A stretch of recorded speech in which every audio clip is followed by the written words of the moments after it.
Hello friends, I am Arpit and I am here with today's analysis. Today is 2nd of January and I would like to wish you a very happy and prosperous new year. I wish you lots and lots of learnings in this year and courage to face challenges as well as a lot of success. Now it is your efforts that will define this year for you. So good luck to all the viewers and students. Let's get started. We'll be covering 3 topics. The Exosat Mission. This is the mission launched by ISRO on the very first day of 2024. This mission will be staying in the low Earth orbit around 650 kilometers from the Earth's surface and will be studying X-rays coming from various celestial bodies like black holes. Actually, X-ray polarimetry will be studied. Now, it is the world's second such mission. The first was launched by NASA in 2021. And NASA's mission studies X-rays in the soft range. This is going to study X-rays in a higher range. That is from 8 keVs to 20 keVs, whereas NASA's mission only studies X-rays up till 8 keVs. So this is going to be complementary to NASA's mission, and NASA's mission is also going to be complementary to this. So this is the Exosat mission. Next is the Hathi tribals. The Hathi tribal community in Himachal Pradesh in 2022 got included in the scheduled tribe list. But there was a certain confusion in Himachal Pradesh because some members of the Hathi tribal community were also part of the scheduled castes. So the confusion was whether to convert or to include those also who have been included in scheduled caste list to scheduled tribes list from the Hathi community or not. Now, the government of India, that is the union government, has given clarification on this by stating that the Hathi communities or the members of the Hathi community who were included in the scheduled caste list will not be included in the scheduled tribe list. So the air is clear for the Hathi members and they will be labeled as scheduled tribes now. Next is the India-Korea relations. The Chief of Army Staff of India visited South Korea in November 2023. Now, India is wanting to deepen military ties with Korea since the past few years.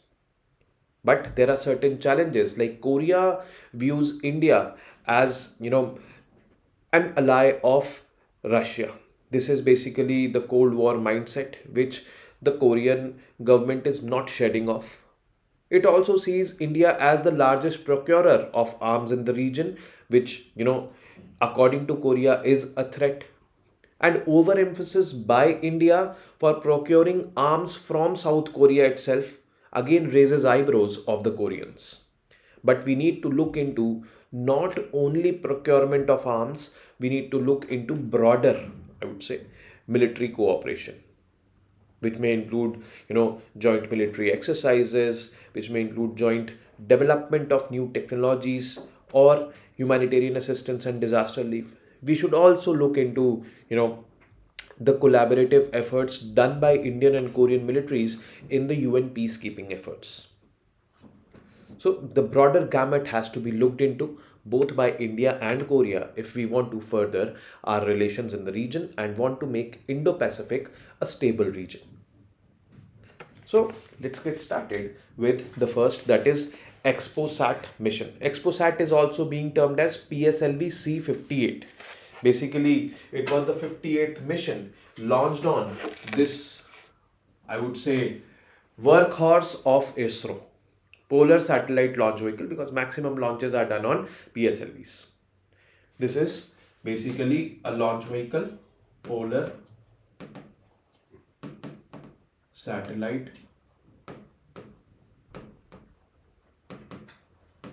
considered to be the workhorse of ISRO. That is why PSLV C58, because it was the 58th mission on PSLV.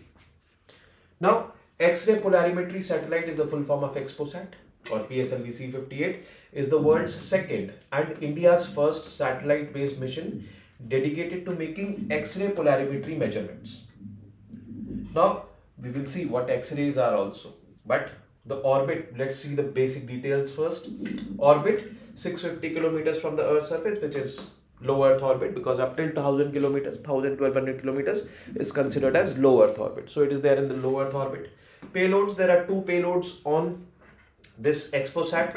First is X-ray polarimetry, polarimeter, POLIX it is called as, and next is X-ray spectroscopy and timing, X-aspect it is called as. Estimated mission life is 5 years of Exposat.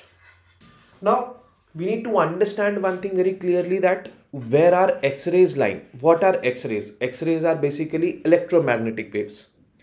And there's a broad, I would say, range of electromagnetic waves, starting from the radio waves and going to the gamma waves. Okay. Where is X-rays? X-rays is over here. Now, this is basically what you're seeing on the screen is electromagnetic spectrum, okay, which includes all the types of electromagnetic rays, which has a component electric waves and a component magnetic waves. All of them have. Like for example, first if I talk about the radio waves. Radio waves are the waves which are having very high wavelength. Wavelength is what? This is wavelength. Basically the distance between two, I would say, crests or troughs on this sinusoidal waves. Now all electromagnetic waves follow this sinusoidal path. Now this wavelength is very high, and whenever wavelength is high, frequency will be low. So they are inversely proportional, wavelength and frequency. So radio waves, very high wavelength, low frequency. Microwaves, I would say lesser than radio waves, I would say wavelength it is, and better or higher frequency than infrared, visible light which we see, white light. Then after it comes ultraviolet, X-rays and gamma rays. Means if you go from here to here, the frequency will rise and wavelength will reduce. So it is like this. So X-rays are, I would say, electromagnetic rays with very high frequency, we can say, and low wavelength. These are X-rays. Okay. So it is there. Now, significance of Exposat. We should know this as well. Now, till now, astronomers have largely used and depended upon spectroscopic imaging and timing based data. And that too, these kind of telescopes or spectroscopes were there on the ground, or satellite based missions were there, which satellites were there, but they were capturing the light coming from these distant celestial objects. But polarization of X-rays was not being studied. NASA was the first one to launch that kind of observatory in the space which studied polarization of X-rays. What is polarization? We'll cover. But before that, no one was there. So largely images and all, they were being studied. Polarization of celestial sources was done either in the optical or radio bands. So polarization, if polarization was being studied also, it was being studied in these two bands, optical or radio bands. Now let's go back to this. Radio waves coming from celestial objects, polarization of either this was being studied, or optical band means which includes ultraviolet, visible and infrared. These three are collectively called as optical bands. So polarization of either this or this was being studied. But now what is the difference is the polarization of X-rays is being studied by this Exposat and by that mission launched by NASA in 2021.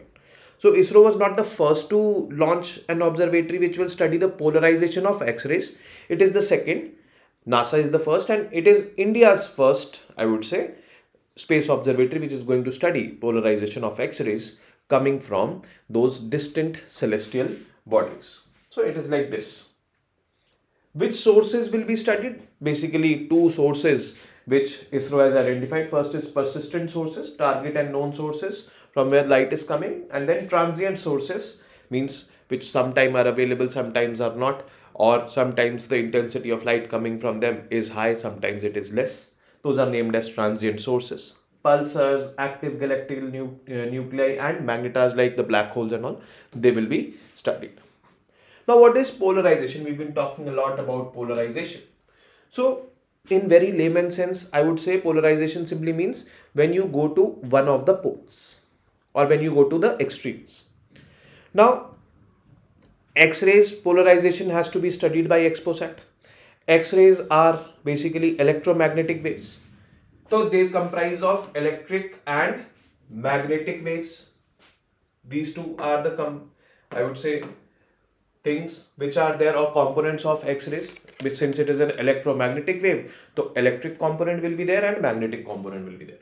And both of these, electric and magnetic, they flow in, I would say, sinusoidal waves. Let's suppose the red one which you are seeing is the electric component and the yellow one which you are seeing is the magnetic component. So this is what an X-ray looks like. Okay. Now, sinusoidal waves, they do not follow a patterned direction of motion. They can be, this wave can be going in this way, the electric waves, or the magnetic wave can be going in this way. So it can be like this. Now, a polarized X-ray is what? Where both organized and has two waves vibrating in the same direction. So electric waves in a polarized X-ray will be vibrating in this direction, as well as the magnetic waves will also be vibrating in the same direction. This is a polarized X-ray. Now, how does polarization happen? We will see. When magnetars or black holes, they emit X-rays, they encounter a wide variety of materials in the universe when those rays are coming. As X-rays pass through the thick cloud of materials, the electric component of the X-ray emits a photon in the changed direction. Now this red one is the electric component. It will emit a photon in the changed direction. As it has now undergone scattering, in the process, the new photon has got polarized because it is achieving a pole or going towards a pole, going towards extreme. Now, let's suppose the electric wave is blowing in this or flowing in this direction. Photon is emitted in this direction. This is the flow of, I would say, electric component of this X-rays, and this here, that is a plane which is perpendicular to the plane of flow of these waves. In this plane or in this direction, a photon is emitted. Now this new photon has got polarized in a direction perpendicular to the plane formed between the original and scattered photon. This is called as polarized X-rays. Now, how is the study of polarization going to help? Now, with polarization, actually, the angular and degree of polarization, because the waves are blowing in this direction, there's a plane perpendicular to the plane of flow of those X-rays where, polarization happens. So, the angle and degree of polarization are believed to provide clues about the bright X-ray emitting sources. Means they will reveal the details or some details about the sources from where these X-rays are coming. Pollux, one of the payloads which is there, it is basically there to measure the degree and angle of polarization of X-ray photons from the environment surrounding the black holes. So it is, Pollux role is this in that.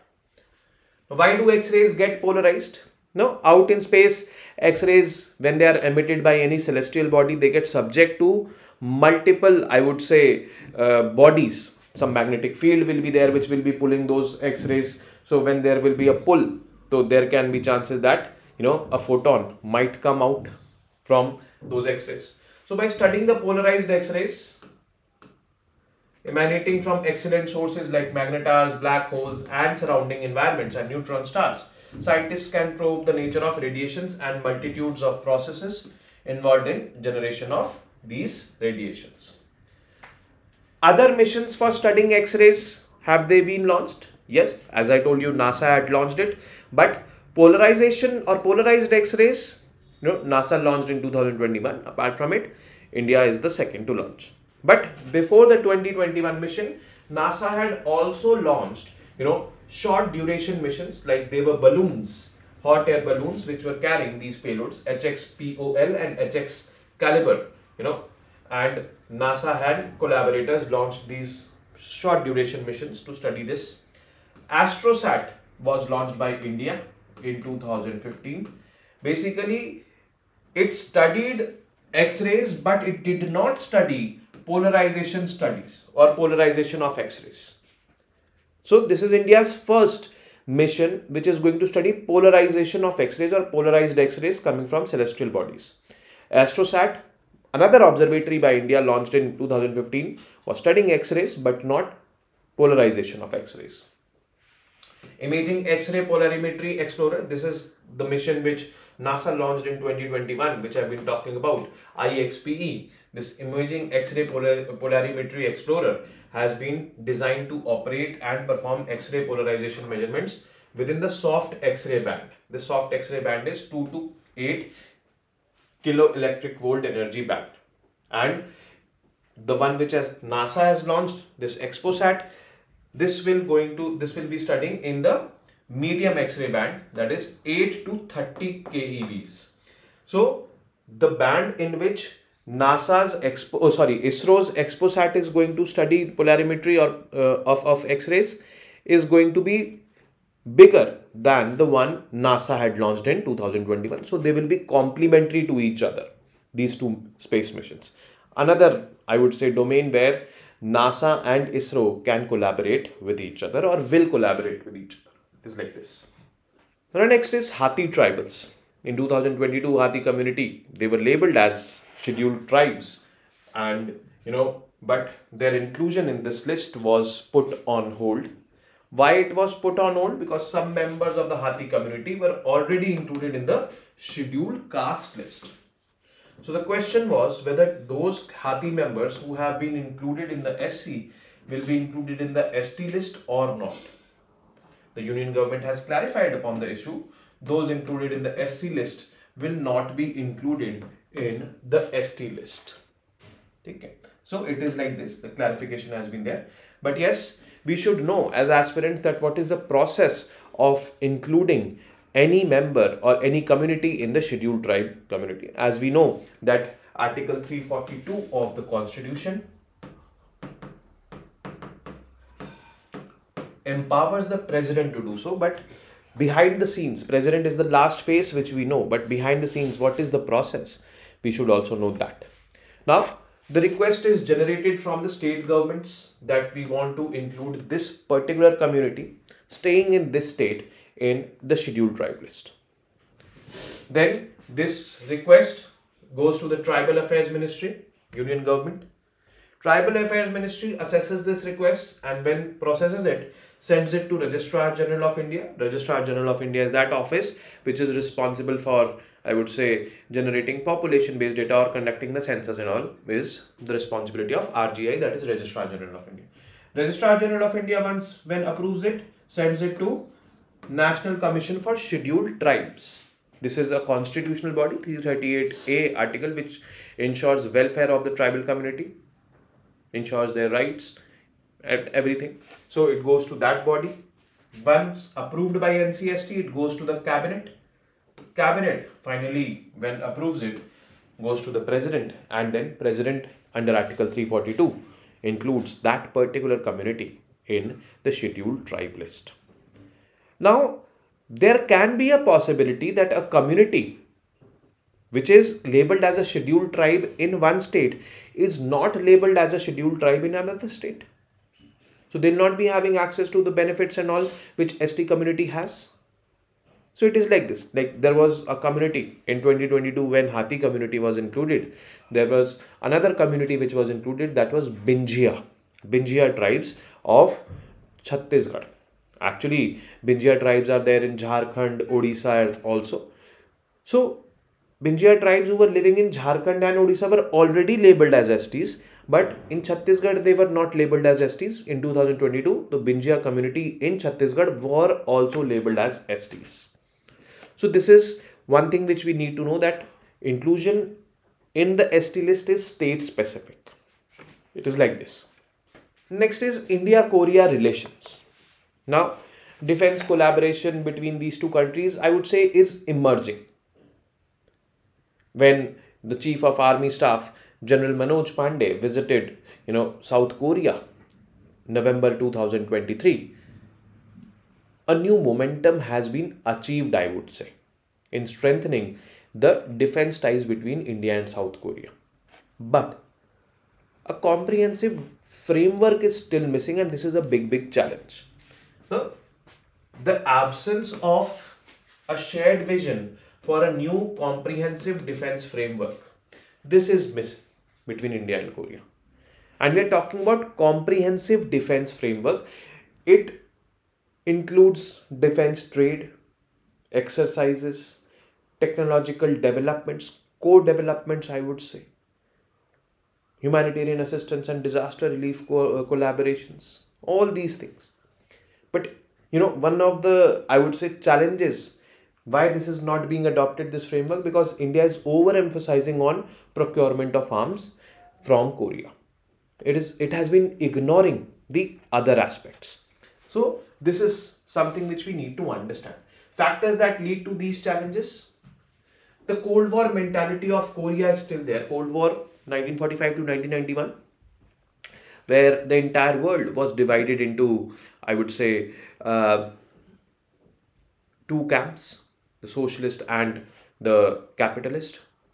India, although was a non-aligned country, because we were one of the founders of non-aligned movement, but Korea still perceives that, we were in the Soviet camp because we had very good relations with USSR or Russia probably at that time.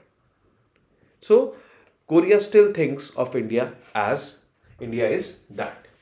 India is perceived as the largest arms procurer in the region.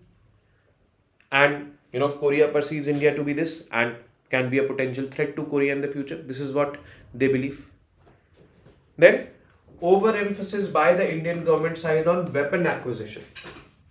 As I told you that we are talking about a comprehensive defense framework which is missing. One of the reasons why this is missing, because India's overemphasis on defense acquisition from Korea. So this is something which raises eyebrows of the Koreans. Steps being taken. Obviously, steps are being taken. There are some realizations on both the ends, not only India. And these steps which are being taken probably are in the right direction. Like exploring technological collaborations. India and South Korea are aiming to collaborate in developing advanced defense systems and equipments. This is actually the step in the right direction. Peacekeeping. India and South Korea can leverage their United Nations peacekeeping expertise for collaborative efforts, because both of them have contributed personnel in the UN peacekeeping forces of United Nations, and they have experience of that. So we can collaborate in this front also. If there is requirement of a peacekeeping force, we can jointly do that. Then joint military exercises. We need to look beyond naval exercises. We have a naval exercise with Korea. This naval exercise happened in 2022, the Maritime Partnership Exercise, MPX, it is called as. But it is just only the exercise between the navies. We need to think beyond that. Air Force, or I would say Army or Special Forces of these two countries should engage in bilateral exercises. So this should be done. And collaboration in humanitarian assistance and disaster relief, because this Indo-Pacific region where both these countries are disaster prone. And with the advent of climate change or global warming, the disasters, basically climate induced disasters, have been increasing.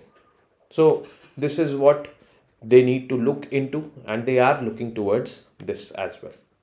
So challenges are there, but steps are being taken in the right direction. We need to perceive it in this way. And with this, we end today's session. I will be meeting you tomorrow now with more such informative news pieces. Till then, you guys very well know what to do. Keep studying, keep reading, keep writing, and most importantly, keep revising. Namaste. Jai Hind.